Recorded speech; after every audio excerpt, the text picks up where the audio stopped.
những người thăm ngõ xóm ngôi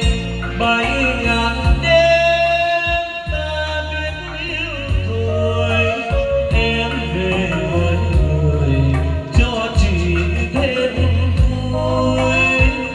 anh lớn tuổi rồi anh ra chuyện trường cho mẹ anh thương ôi cả thời gian tóc mẹ bạc màu áo chỉ sương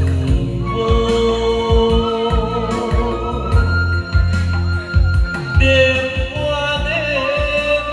xuống du em ngủ còn đâu nồng nàn bay ngàn đêm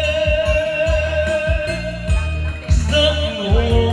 chưa tròn giấc ngủ mòn cơn mơ cánh bài bây giờ là đây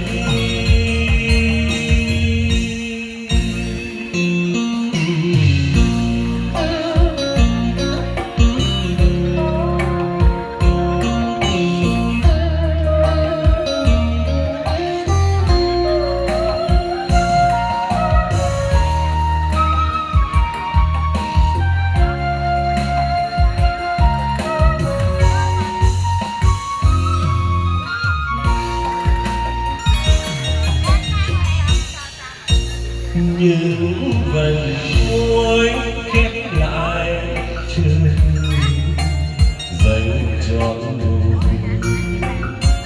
ôi bảy ngàn đêm những người anh bày tỏ tình người những người hết giả thương tôi